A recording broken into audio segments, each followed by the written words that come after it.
Tahu nggak kasus pertama mutilasi di Indonesia kayak gimana? Kalian pasti udah penasaran kan? Oke, gak usah lama-lama lagi, mari kita bahas kasusnya. Jadi, mutilasi pertama terjadi pada 23 November 1981.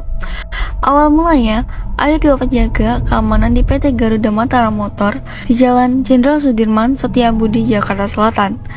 Ketika mereka sedang menjaga, tiba-tiba mencium bau busuk yang menyengat. Mereka pun mencari sumber dari bau tersebut.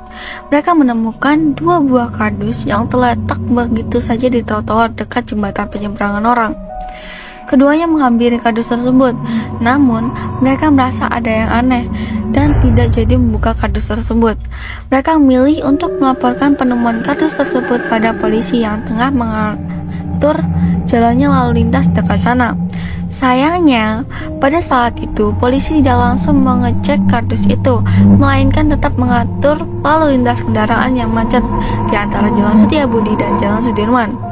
Lalu, ada dua pemulung yang menemukan kardus tersebut dan berpikir untuk menjualnya. Namun kedua pemulung itu bingung karena ketika kardus tersebut diangkat, kardus itu terasa berat. Nah, karena berat ini, kedua pemulung itu jadi penasaran nih. Mereka pun membuka kardus tersebut. Ternyata isi kedua kardus tersebut ialah kepala dan 13 potongan tulang manusia serta 180 daging dan organ tubuh manusia. Tapi di sini anehnya, bagian seperti anus, kandung kemih, dan pankreas tidak ditemukan. Kedua pemulung itu langsung berteriak dan orang-orang segera berkerumun. Bahkan polisi yang tadi menerima laporan dari dua penjaga terkejut melihat isi kardus tersebut. Nah, kasus ini pun terkenal dengan sebutan Setiabudi 13 atau Persona 13 karena ditemukan pada Jalan Setiabudi. Nah, potongan tersebut langsung dibawa ke RS Cipto Mangunkusumo pada siang hari untuk diotopsi lebih lanjut. Tapi, terlalu banyak hal aneh pada kasus ini. Menurut Muim Idris sebagai salah satu ahli forensik yang memeriksa jenazah korban mengatakan si pembunuh tidak hanya motong-motong jasad korban, namun ia juga menyayat dan mengupas seluruh daging serta tulangnya. Hampir seluruh badan korban disayat.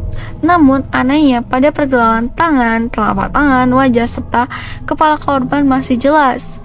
Diduga mutilasi ini dilakukan menggunakan gergaji besi karena terlihat adanya bekas gesekan di tulang korban.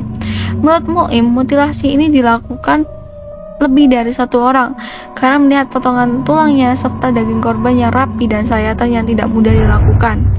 Nah, mengenai profil korban, menurut otopsi, korban berusia 18 hingga 21 tahun dengan tinggi 165 cm dan tubuh agak gemuk serta tegap serta ada beberapa yang menonjol seperti tai lalat dan penyakit yang diderita korban seperti yang dijelaskan dalam buku karangan dokter yang berjudul Expellus. Pada saat itu, wajah dan sidik jari korban bisa menjadi bukti yang sangat membantu sehingga disebarkan seluas-luasnya, bahkan media pun ikut mengekspos kasus ini besar-besaran. Namun, sampai saat ini mengenai siapa korban dan siapa pelakunya belum ditemukan.